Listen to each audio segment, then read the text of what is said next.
this is an iHeart podcast. Guaranteed human. It's an Olympics you'll never forget. Prime time in Milan. The moments. Chloe Kim with the gold medal flex. The stars. Ilya Malinin. Out of this world.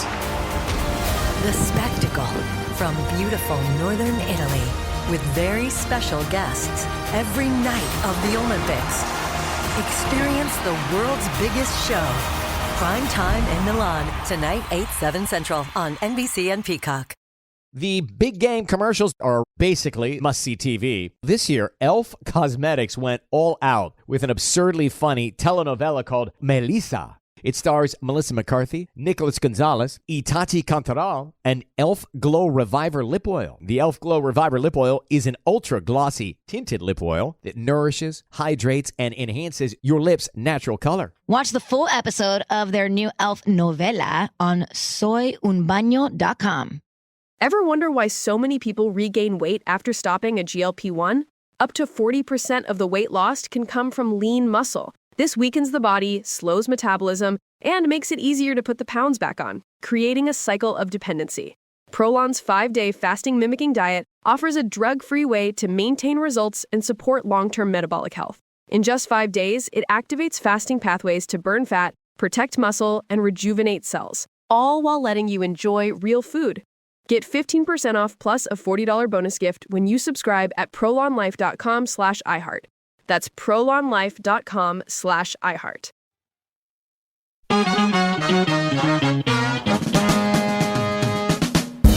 Welcome to The Middle. I'm Jeremy Hobson, along here with Tolliver. Hi, Tolliver. Hello, my dear friend. Happy Thursday. Happy Thursday. And by the way, I've been looking up at the moon, wondering, can I see the lander? Because they just landed for the first time since 1972. Yeah. I want to tell our listeners, keep your questions about that for April 4th, when astrophysicist Neil deGrasse Tyson is going to be on The Middle, and we're going to be talking about space. Oh. Tonight, I'm not going to talk about 1972. We're going to go back to 1968 right now. I want to set the stage here. Lyndon Johnson was the president of the United States. The Vietnam War was raging, and Robert F. Kennedy got into the race as a Democratic challenger to Johnson on March 16th, as in about a month from now.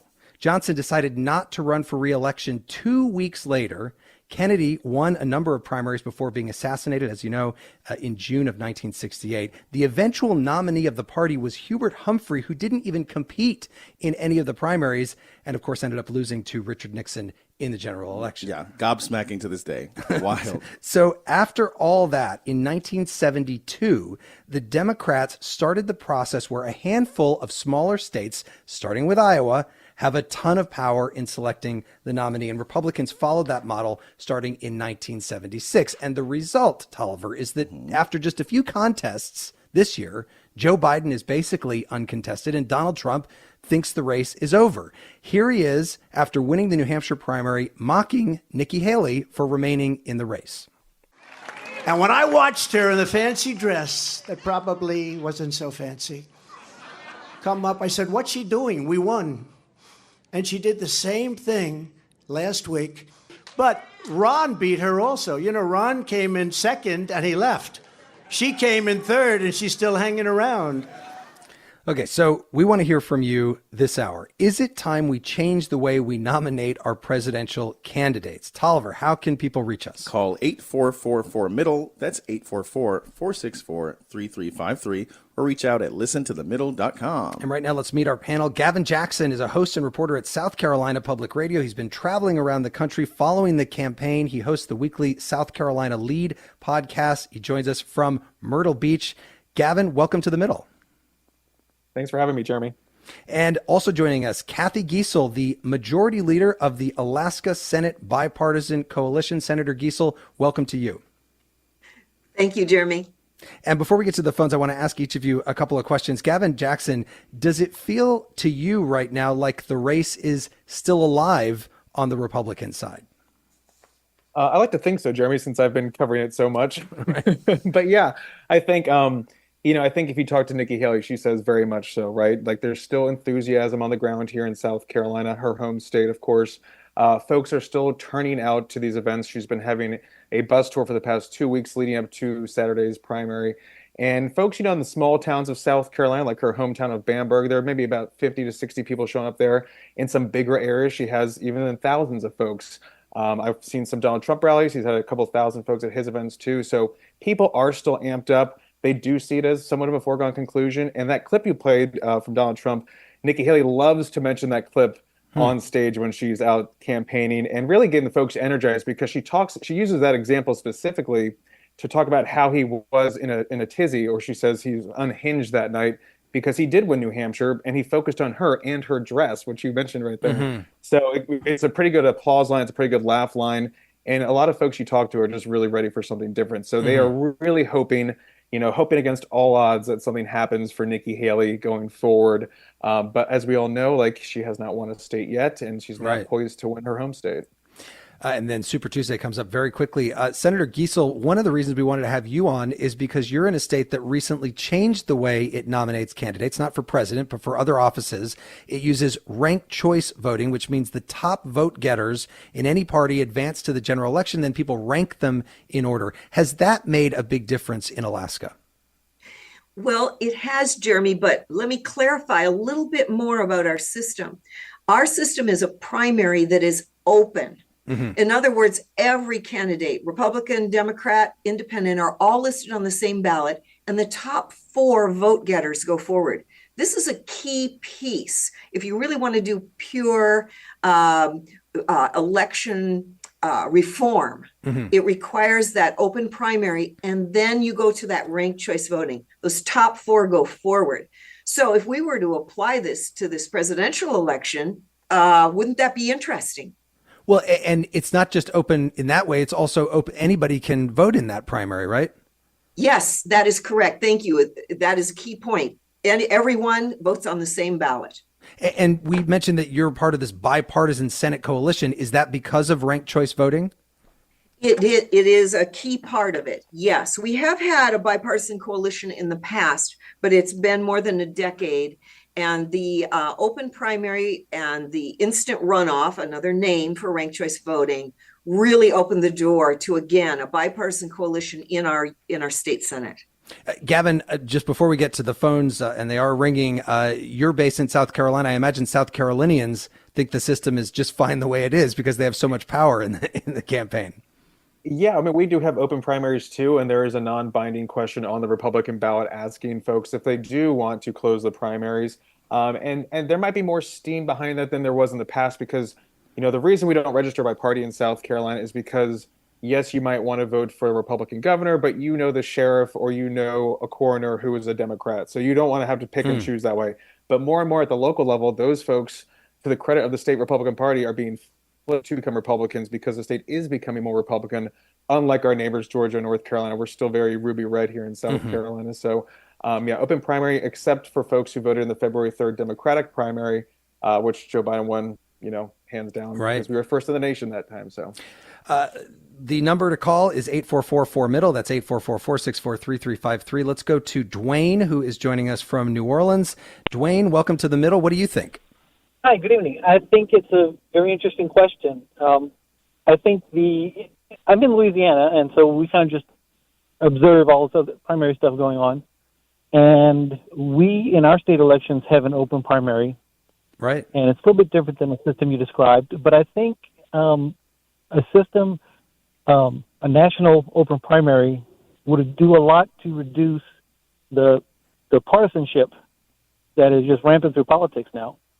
Why do you think that? Nationwide,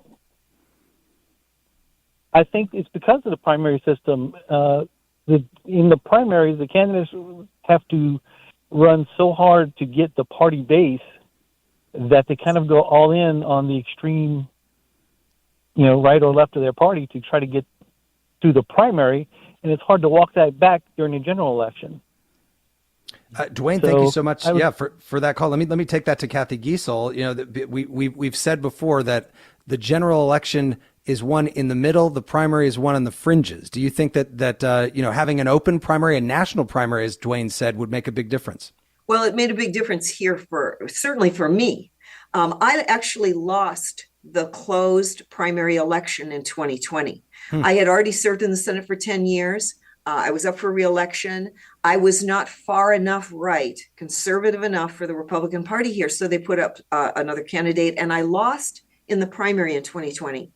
That same election, that same general election, the people of Alaska voted on a citizens initiative that created the open primary, top 4 of the primary go forward, and then the ranked choice voting or instant runoff. Because of that new system, I was able to win in the primary. In fact, I did have the most votes in the primary out of the candidates that were running, and then went on to win the ranked choice voting. What it does is it changes how the candidate campaigns. I completely changed. I was no longer appealing to my base. And as the previous caller said, trying to be the most conservative or most appealing to the Republican Party. I happen to be a Republican. Instead, I had to speak to everyone. I had to listen to everyone, and I had to find common ground with everyone. It completely changed how I ran for election. Gavin, you've been following the candidates. We have seen a little bit of a change in Nikki Haley ever since New Hampshire, but they're still going after the base, right? I mean, certainly Donald Trump is. Is Haley still going after the base? It's interesting because she does have her base of support here in South Carolina, but she's really aware of like that ceiling that Trump has and his cemented foundation. And so what she's doing in both her speeches and in even her media appearances. I mean, she was on NPR today with Steve Inskeep, right? Like, when was the last time you've heard that? She's really making that broad pitch to more folks in the party, to which, to her detriment somewhat from some of these Republicans who are in the Trump camp who are saying that she is, for the Democrats. She is a Democrat, which could be further from the truth. I mean, she just came out in support of personhood today. So or the other day, I mean, it's kind of a reminder of that fact. Which, she's throwing that red meat out there for the base to remind them that she is a Republican. She was MAGA before MAGA existed. She was Tea Party, right? She got it in 2010 as governor. She was touched by Sarah Palin, former governor out there in Alaska. So, I mean, that really got her propelled into the situation. So, I think she's doing what she can to get as many votes as she can. And that includes getting independents, disenfranchised, disaffected, I should say, Democrats who sat out the Democratic primary earlier this month because it was a foregone conclusion for Joe Biden. I mean, we typically don't even have a primary for the incumbent. We didn't for Trump. We didn't for Obama. That Democratic primary was a thank you from Joe Biden, and as well as because we helped select him as the nominee back in 2020, and of course the DNC chair is Jamie Harrison, former Democratic Party leader here in South Carolina. By the way, fair to say, Senator Giessel, that Sarah Palin is not in Congress right now because of ranked choice voting? No, that would not be fair. It would not be fair. I am going to dispel that myth. Okay. It was not because of ranked choice voting. It was because Sarah did not run well. Alaskans have a problem with her. Okay. Tolliver, one of the side effects of our current primary system is that a single moment in the early states can make or break a candidacy. That's right, Jeremy. Case in point, 2004, when Democratic hopeful Howard Dean placed third in the Iowa caucus and got very excited. And you know something? Not only are we going to New Hampshire, Tom Harkin, we're going to South Carolina and Oklahoma and Arizona and North Dakota and New Mexico. And we're going to California and Texas and New York. And we're going to South Dakota and Oregon and Washington and Michigan. And then we're going to Washington, D.C. to take back the White House. Yeah! It's just waiting for that the whole time. Absolutely. You knew it was coming. Very WWE. By the way, the middle is raising money as we get into this campaign election season. You can contribute, tax-deductible contribution at listentothemiddle.com. If you're a fan of the podcast, we hope you will do that in any amount, maybe a monthly contribution. That would be wonderful. Help us get out on the road leading up to the election. That's at listentothemiddle.com. We'll be right back in a minute. It's an Olympics you'll never forget. Prime time in Milan. The moments. Chloe Kim with the gold medal flex. The stars. Ilya Malinin. Out of this world. The spectacle from beautiful northern Italy with very special guests every night of the Olympics. Experience the world's biggest show. Prime time in Milan, tonight 8/7 Central on NBC and Peacock. Welcome to the A Building. I'm Hans Charles. I'm Menelik Lumumba. It's 1969. Malcolm X and Martin Luther King Jr. had both been assassinated, and Black America was at a breaking point. Rioting and protests broke out on an unprecedented scale. In Atlanta, Georgia, at Martin's alma mater, Morehouse College, the students had their own protest. It featured two prominent figures in Black history, Martin Luther King Sr. and a young student, Samuel L. Jackson.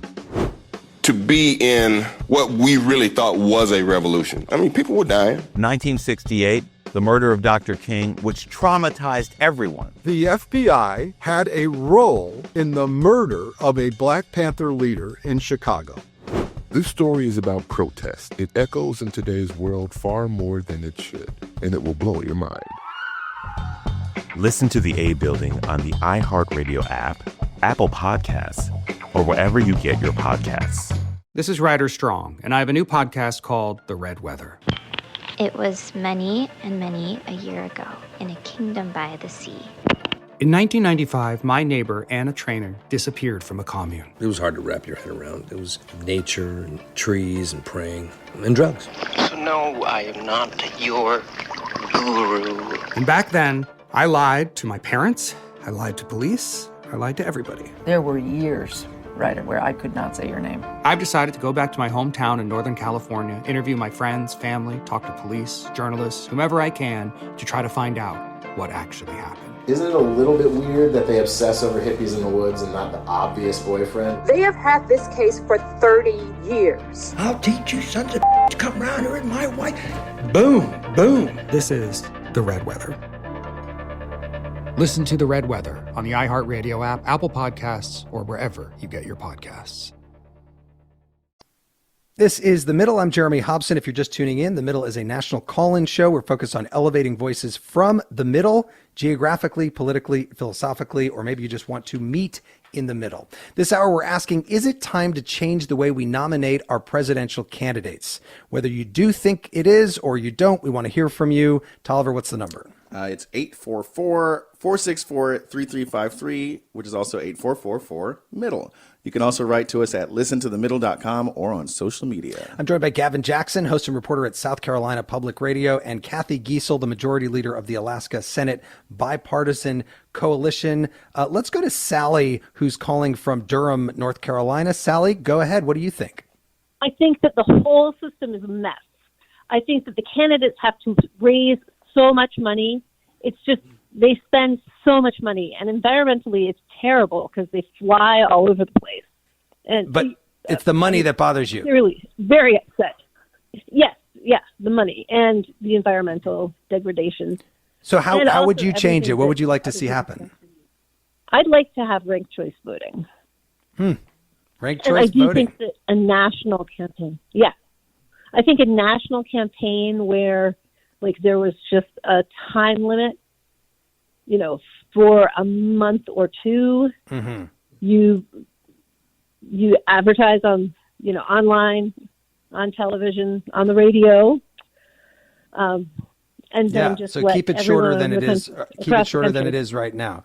Sally, thank you for that. Gavin Jackson, what about the length of it? Let's talk about that part of it. It does go on for a very long time. We mentioned, back in the 1960s and how things started like in March. Now Iowa caucuses are early January. It goes on forever. And Jeremy, I want to keep it that way. I want to keep it not like the entire process, but Iowa going first, because you see how it just starts up 2 years out, however many years out from the actual election day, and then it's nonstop. I mean, South Carolina is first in the South. We became, for the Republicans, it was first in the nation for the Democrats. I don't know if that's going to hang around in 2028. I low-key hope it doesn't, because it will become like Iowa, where they're just coming through because it's going to be wide open in 2028.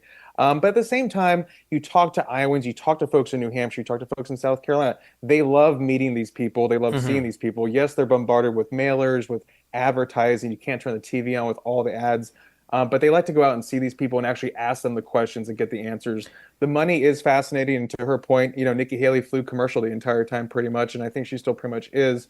She's got a bus going across the state. So, I mean, you could call that economical and somewhat environmentally friendly. But there is a lot that goes into it. But, it also supports a lot of folks too, supports a lot of jobs and gets people engaged in a way. And it still doesn't engage enough people, because look at voter turnout. They still don't even turn out, really. Well, and Cathy Giessel, you're in Alaska. When was the last time a presidential candidate came there for a campaign stop? Like, it's too late in the process. It's probably not big. I think it's on Super Tuesday. One of the parties is doing it on Super Tuesday. So out of all the states on Super Tuesday, why would they ever choose to go to Little Alaska? And it's just not enough delegates. We only have 3 electoral votes. Right. And I don't know that a presidential candidate has ever come here.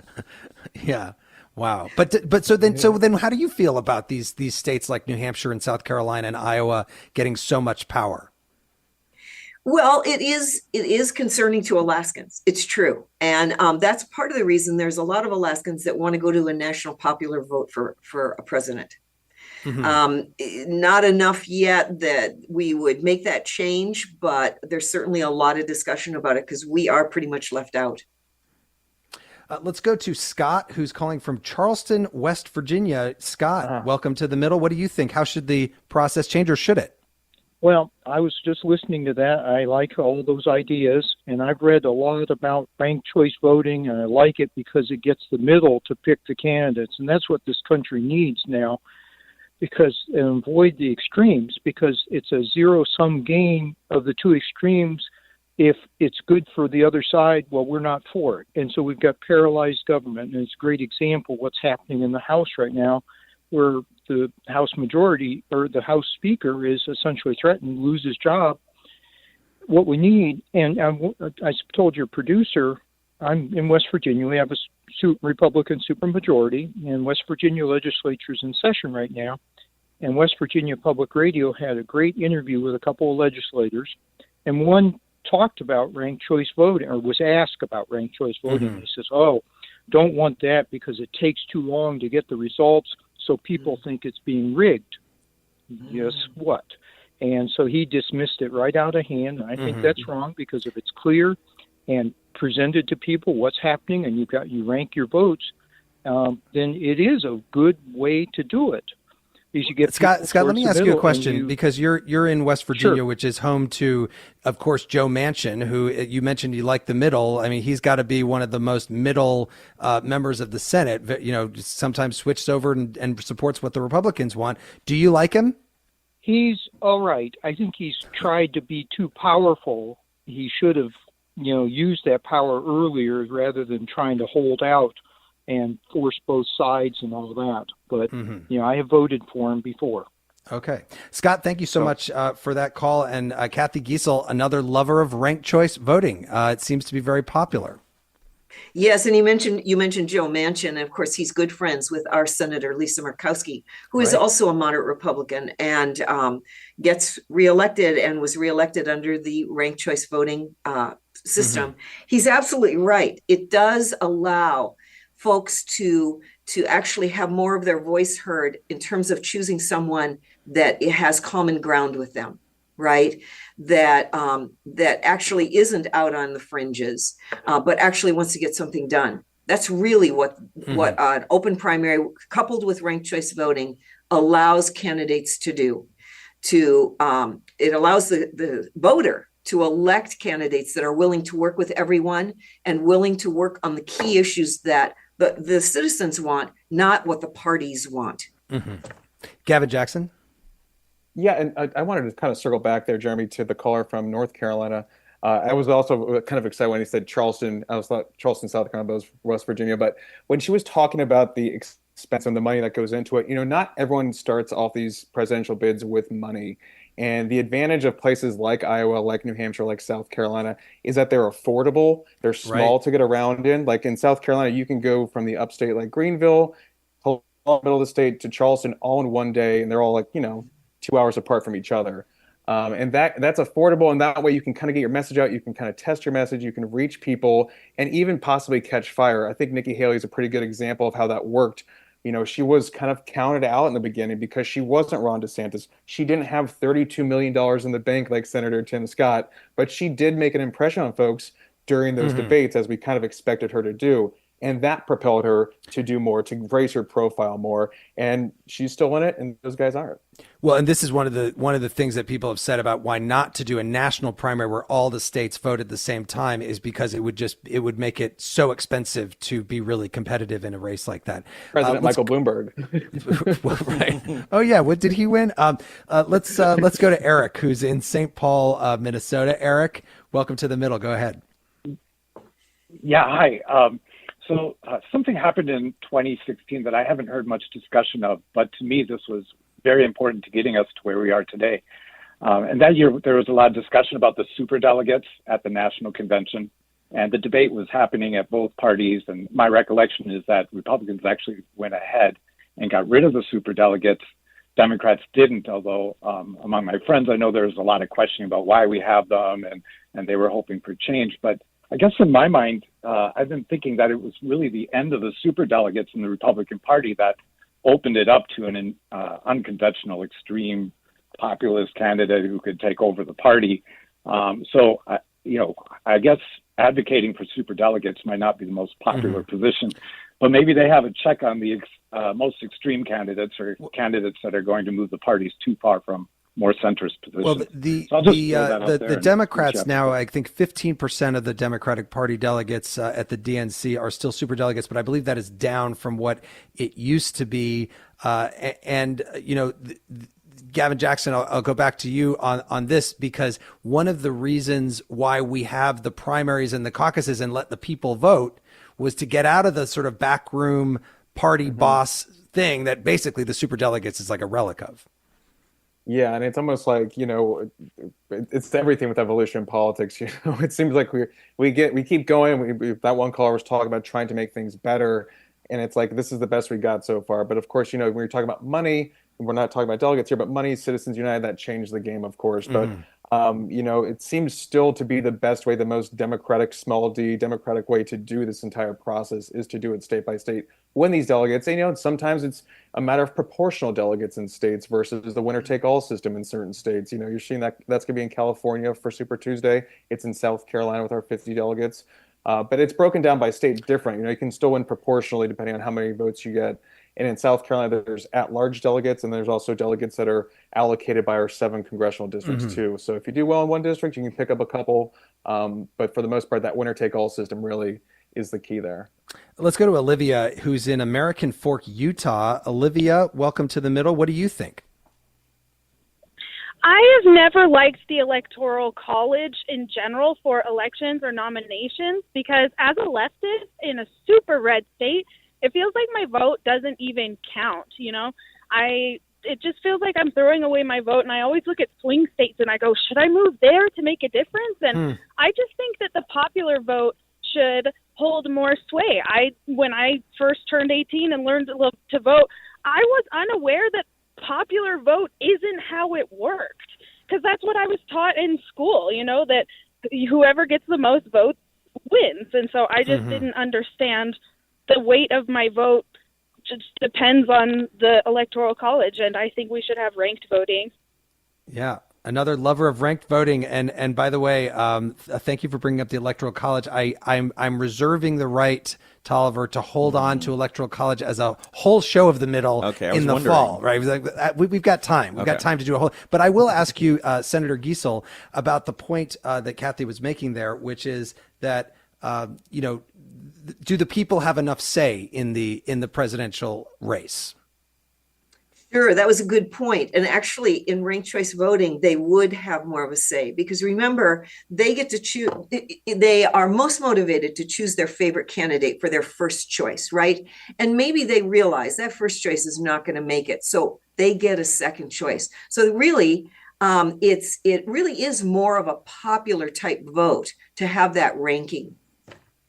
Are you surprised, by the way, at how many people have called in so far to say that they want ranked choice voting, Senator?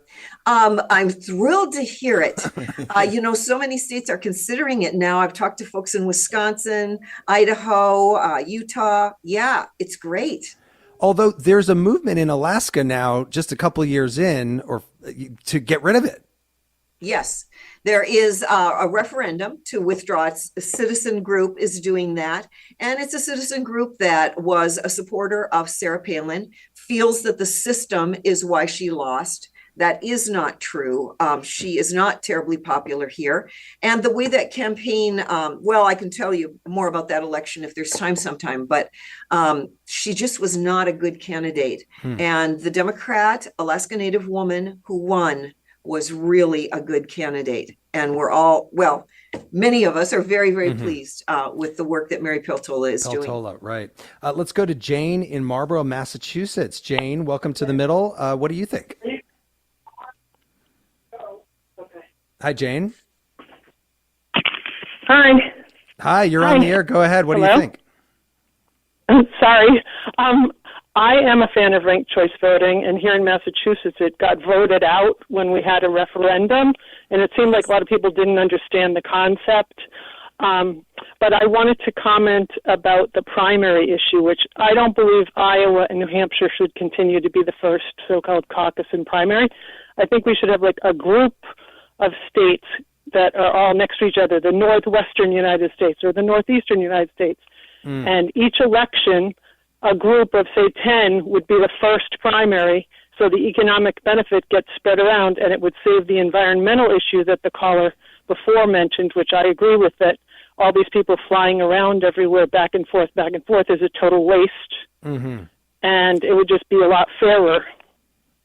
Gavin Jackson, regional primaries. This is an idea that a lot of people are talking about. You would have basically, it would be rotating. You'd have, the South gets to go one time and then next time around that maybe the Northeast goes first or whatever. What do you think?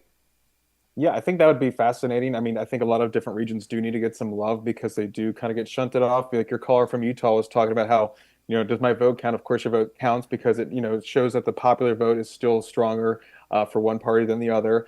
I grew up in Maryland, so I'm, you could say it was solidly blue. It still somewhat is solidly blue.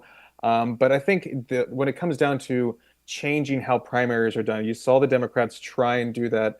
And New Hampshire was not happy about that because it's in their state law. But it comes down to the parties, and if the parties want to change that. And of course, there are loyalties to different states. There are reasons that they're in different states. I think for the Democrats, they probably should have a little bit more of a come to Jesus about that, because that is why South Carolina is so important, because we have such a diverse electorate here. Even the Republicans are diverse when it comes to ideological backgrounds in South Carolina, which is why we are so good at picking the eventual nominee and presidents here, because we have a good mix of folks here versus just Iowa and New Hampshire. And New Hampshire voters are completely different than South Carolina voters. You have your undeclareds and your independents. That's not such a factor here in South Carolina. So you do have a little bit of mix and match. It would be interesting to see how a regional primary would work. But at the same time, I think it kind of goes back to what we've been talking about, that we're kind of at the best way of the system right now. Could it get better? Yes. But if you switch it up entirely, folks are going to find ways to work it to their advantage and their disadvantage as well. And one wonders if Alaska would get any love in a regional primary system. Would it be part of the West? Talk about flying around. You have to fly everywhere in Alaska. right, exactly. Tolliver, we're getting some comments in at listentothemiddle.com. Yeah, Tom in Nashville writes, 1,000 times yes, it would be transformative if even a quarter of the country were to follow Alaska's lead by adopting nonpartisan primaries and ranked choice voting. Larry writes, in today's communication world, there should be ranked choice voting and or all the state primaries should be on the same day. Does anything less give every legitimate voter the same voice? By the way, just to be clear, we did not ask just about ranked choice voting, but this is all organic. People are coming up. Cathy Giessel, people love ranked choice voting, it seems like, in the middle audience. That's great. And a lot of people the people that push back on it say it's too complicated. Voters won't understand it. That is not true. We found that was not the case in Alaska. In fact, we did a lot of events at state fairs and things like that. Children would come up and rank the jelly bean flavors, showing their parents how to do it. Tolliver, notching key victories in the caucuses and primaries is often seen as a roadmap to the nomination and ultimately to the presidency. Absolutely, but that's not always the case. Take a listen to Walter Cronkite in the CBS News report about the 1980 Iowa caucuses. It looks like a smashing victory for President Carter over Senator Kennedy tonight in the Iowa caucuses. And on the Republican side, George Bush apparently has done what he hoped to do, coming out of the pack. as the principal challenger to frontrunner Ronald Reagan. Tonight, a look at the results and what they mean as Campaign 80 gets off to an exciting beginning. It looks like a smashing victory for President Carter over Senator Kennedy tonight in the Iowa caucuses. And on the Republican side, George Bush apparently has done what he hoped to do, coming out of the pack as the principal challenger to frontrunner Ronald Reagan. Tonight, a look at the results and what they mean as Campaign 80 gets off to an exciting beginning.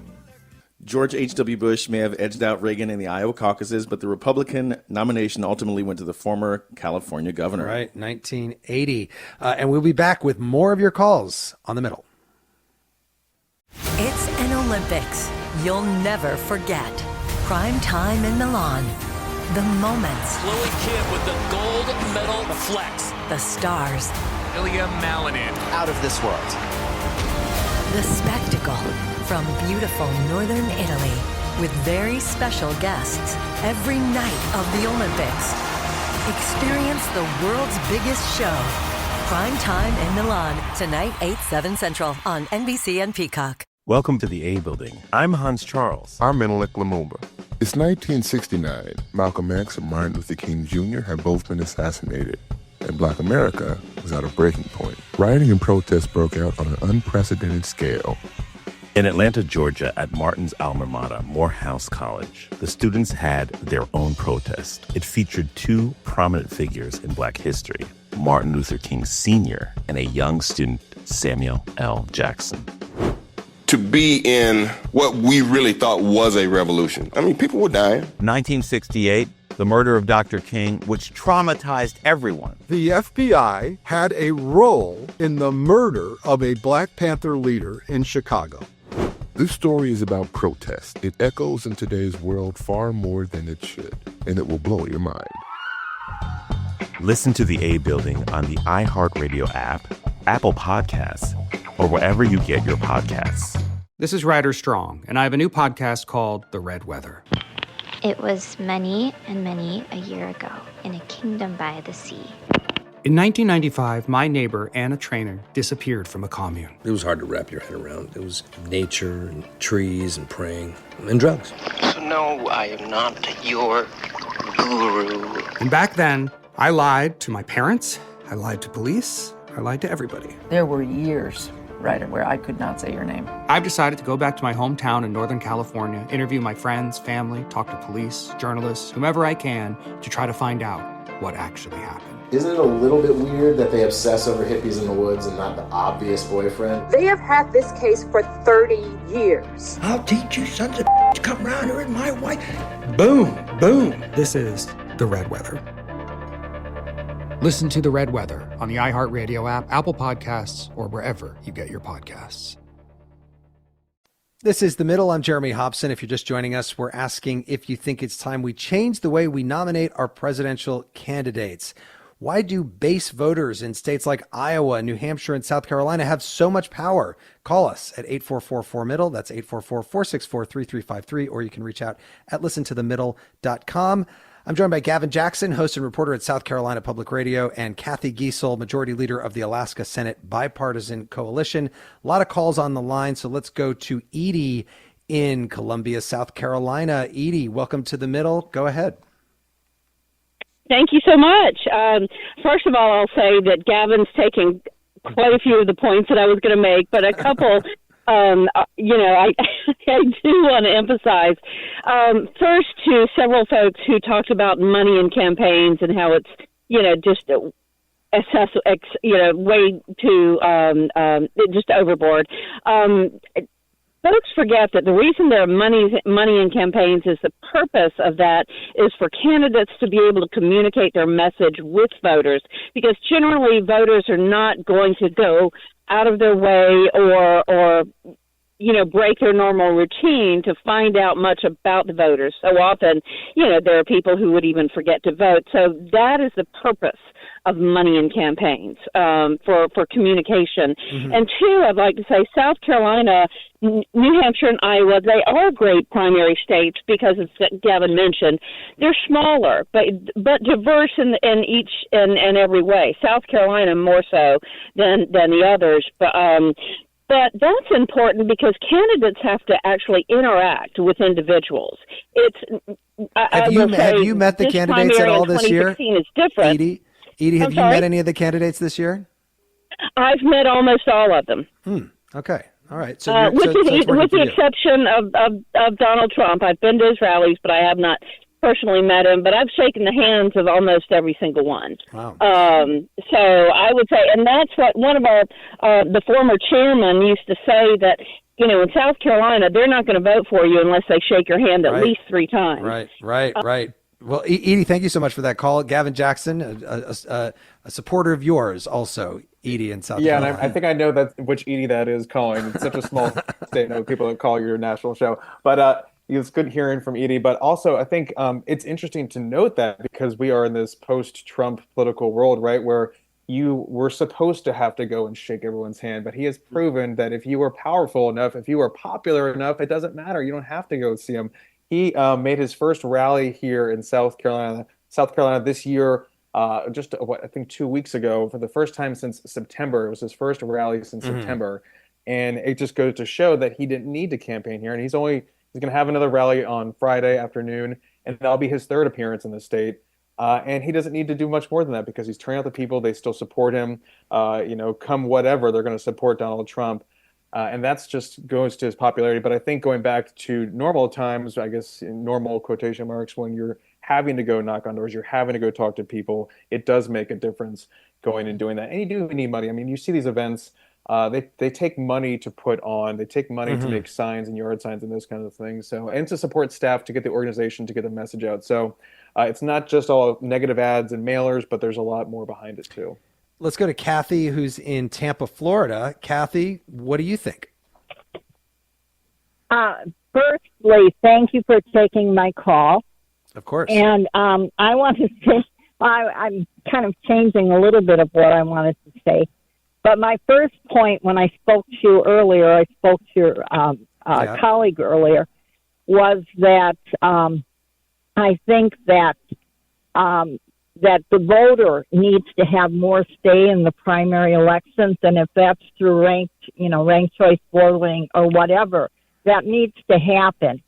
Because I think we're in a situation right now where many, many Americans are not happy with either candidate, but yet the parties themselves are pretty much forcing those candidates on us. In my situation, it's pretty extreme. I live in Florida, and the executive committee of the the Florida Democratic Party, a number of months ago, decided that they would support Joe Biden no matter what, and that we would not have a Democratic primary in this state.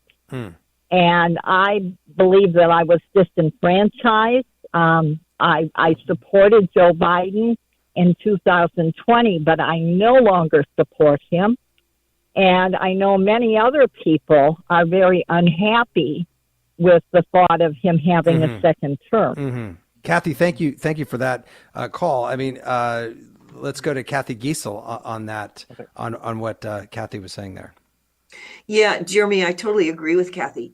You know, when we narrow it down to just 2 candidates, that's totally limiting. And as she pointed out, she was disenfranchised because a party took control. That's the beauty of having an open primary with 4 or 5. Some states are looking at 5, but having 4 or 5 go forward from the primary into the general, so that the electorate has more than just 2 choices, and they have multiple choices in ranking as well. You can actually hear the voter's voice then. Well, and Gavin Jackson, she brought up the fact that most Americans, and in fact in the polls, most Americans don't want the 2 candidates that look likely to be on the ticket this time around. Exactly. And that goes back to primary voters versus general election voters, and the motivated, passionate primary voter who is going to go out and vote either early in South Carolina or on a Saturday in South Carolina and vote. But to the point where we're talking about, being disenfranchised, I don't think that's entirely what happens when you have an incumbent leader of your party who's in office running again, like Joe Biden, or like we said, Donald Trump, or Barack Obama in the past. That we didn't have those primaries because it's a foregone conclusion. It costs money to put on primaries. We're talking about money to put on a primary, a perfunctory primary when you have an incumbent. That's kind of a waste in some sense. And they're run by the parties, and the parties really have no interest in having a contested election because it might hurt the candidate who ends up being there at the end. Yeah, the state still puts on our primaries too. So it's like 96% of voters voted for Joe Biden on February 3rd. Dean Phillips didn't even get 2% here. Marianne Williamson did get 2%. So the voices were heard. I mean, you saw it in New Hampshire too. People wrote in Joe Biden. He wasn't even on the ballot there. So it's different when it's incumbents, and I get what you're saying, but wait for 2028 because it's gonna be wide open on both sides. Right. Let's go to Kevin, who's in Kansas City.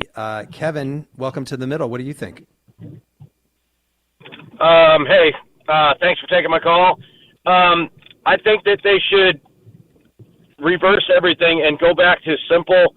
You have 2 months or 3 months to have where you can campaign, and then you're done. You're done campaigning, whether it's social media, on TV, radio, all of that, because it's that media and all of that, I should say, negative campaigning that goes on that really ruins it for everybody. Because I get sick and tired at it right after whether Trump got elected or Biden got elected, the next day it was, hey, he's already running. He's doing a campaign. I'm tired of that. I want them to go back to, I'd like it to be really simple. You got 2, 3, 4, maybe 4 months, done. And then everybody's got to make their choice. And let everybody be on the ballot. And you're in Kansas City, so you get the ads from both Missouri and Kansas. Well, I'm not even from Kansas City. I just happen to be living here. I'm not from Kansas City. I'm originally from Hawaii. And so, but the thing is, though, it's just too much money spent and wasted on stuff that could be used for something far more useful. Right. To help the country. We're wasting it on it. We're wasting. Sorry, Kevin. Thank you so much for that call. Cathy Giessel, a shorter campaign is what Kevin is calling for. Well, yeah, but that means that the voters have to be engaged early on. But Kevin also made the point about negative campaigning. And that's one thing that this actually changes. In ranked choice voting, even the party, I'm a Republican, even that hardcore Democrat, I need to be able to appeal to him and listen to his voice and ask for the second place vote from him. You have to, it really does damper down the negative campaigning because you have to find middle ground with everyone. Let's go to Rocky in Birmingham, Alabama. Hi, Rocky. Welcome to the middle. Hey, how you doing? Doing well. What do you think? What do you think? So I kind of have a differing opinion than I guess everybody else. I like the ranked choice voting and what it would stand for, but I would rather see complete down ballots where nobody's party is listed. If you're here to support the country, you should be able to reach both Republican and Democrats where they are. And I, as a voter, should be able to decide which Democrat and which Republican is best for the position that we're voting for. And I'm also a fan of midterm elections going the ranked choice voting way. And what I mean is, if you have 4 people you've selected at the end of that midterm, when that midterm election would start, you simply say to the elected people, hey, we've got 4 people that were chosen. Of those 4 people, these are the top 2 vote getters. If the voters tonight decide that you, as their elected official, have not done your job, they're going to vote no on you. And the second person that they voted for is going to be the replacement for you. And that eliminates that additional election cycle that everybody's already fussing about in the first place. Rocky, thank you for that call. And Gavin, let me ask you about one thing that Rocky brought up there, which is like, what if you had a ballot that didn't have the party affiliation on there? Yeah, I mean, I think that also goes back to states because that's something that you can do down to the local level when it even comes to school boards, right? Like, they're going to make school boards partisan at a time when we probably don't need more partisanship, right? You don't need to know who's Republican and Democrat. You just want to know who's for kids, for example.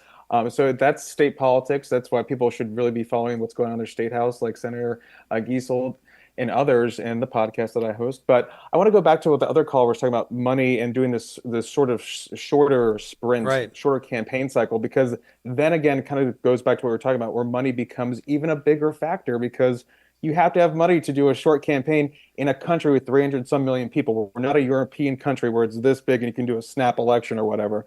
I don't even know how that works, but it works for them, I guess. But we have all these states, and you want to talk about being disenfranchised. No one's going to come to Hawaii or Kansas. They're going to go to California. They're going to go to Chicago. They're going to go to New York and bank on those folks to turn out, because then, do we even have, electoral college if we do that process? There's so many factors at play. And yes, I think people are really expressing their concern, and they're tired of this process. And hopefully there's some room for reform because people are looking for something. But to do a wholesale change like that would really just upend things. And again, like I said, would there be some advantages, but there'd also be a lot of disadvantages and a lot of side effects that we don't know about. Well, and by the way, you mentioned we have, I think, 330 million people in the country now. We said we've been doing this system with Iowa going first for the most part since like 1972. At that point, there were less than 200 million people in the United States. So think about that. We've expanded so much, and we're still using pretty much the same system. Let's go to Mike, who's in Belleville, Illinois. Mike, welcome to The Middle. What do you think? Hi, thanks for taking my call. I think the rank file system is a great, idea, and I would like to try to explore that. But I'd be more interested in just widening the pool, because, when the founding fathers were, crafting all their documents and all these important decisions that are being felt, centuries later were being crafted. Like, those guys were the best and the brightest, at least the best and the brightest out of the people that were entitled enough to have voices, right? And I would just like to see something more on the lines of having representatives come from all 50 states and then narrowing it down from there, maybe doing a midterm or something like that. But I would love to see more people in the pool, and just, rather than just having these chosen people come from two different positions, having a much broader field to choose from.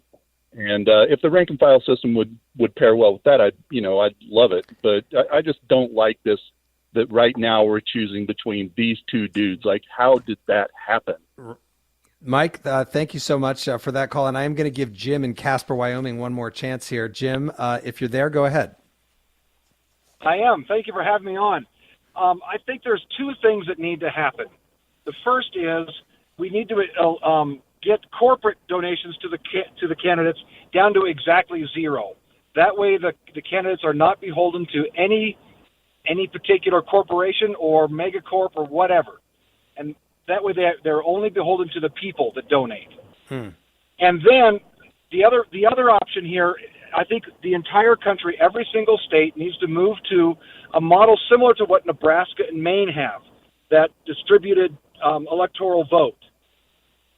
And this way, when someone is in a state like Washington, who is dominated on the West Coast by Seattle and Tacoma, very, very, very blue, but then you disenfranchise the people in the eastern side of the state, which are generally red.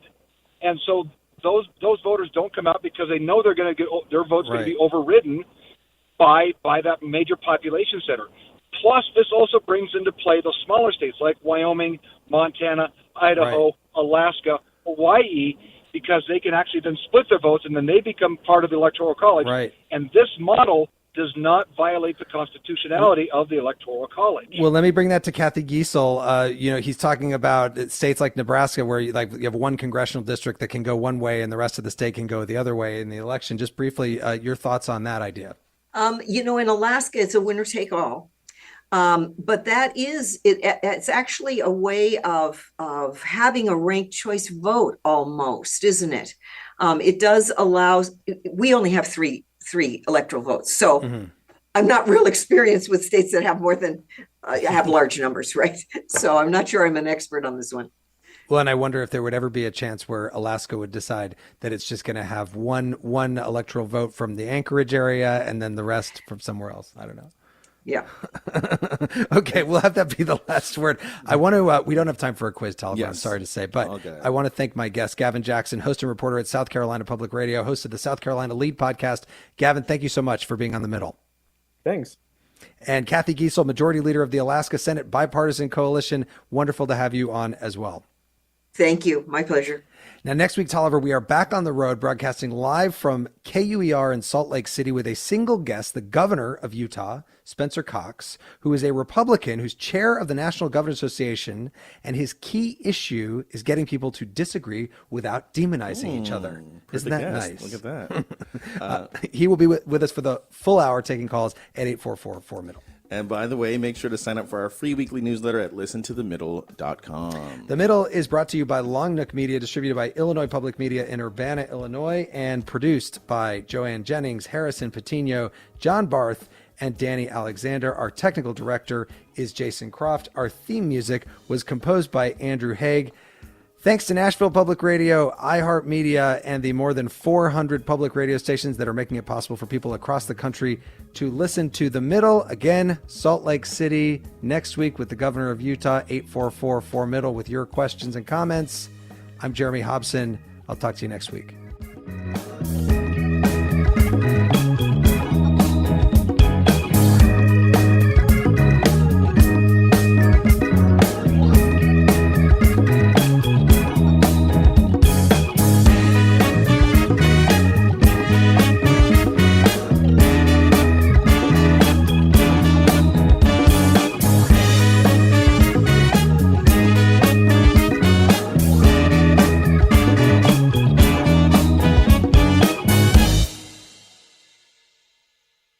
Over the last couple years, didn't we learn that the folding chair was invented by Black people because of what happened in Alabama? The Montgomery Brawl. This Black History Month, the podcast Selective Ignorance with Mandy B unpacks Black history and culture with comedy, clarity, and conversations that shake the status quo. The Crown Act in New York was signed in July of 2019, and that is a bill that was passed to prohibit discrimination based on hairstyles associated with race. To hear this and more, listen to Selective Ignorance with Mandy B from the Black Effect Podcast Network on the iHeartRadio app, Apple Podcasts, or wherever you get your podcasts.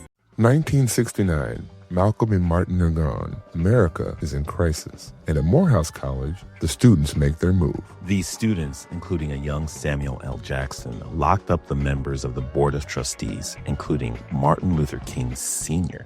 It's the true story of protest and rebellion in Black American history that you'll never forget. I'm Hans Charles. I'm Menelik Lumumba. Listen to The A Building on the iHeartRadio app, Apple Podcasts, or wherever you get your podcasts. Saturday, May 2nd, country's biggest stars will be in Austin, Texas at our 2026 iHeart Country Festival presented by Capital One. See Kane Brown, Parker McCollum, Riley Green, Shabuzi, Dylan Scott, Russell Dickerson, Gretchen Wilson, Chase Matthew, Lauren Elena. Tickets are on sale now. Get yours before they sell out at Ticketmaster.com. This is an iHeart podcast. Guaranteed Human.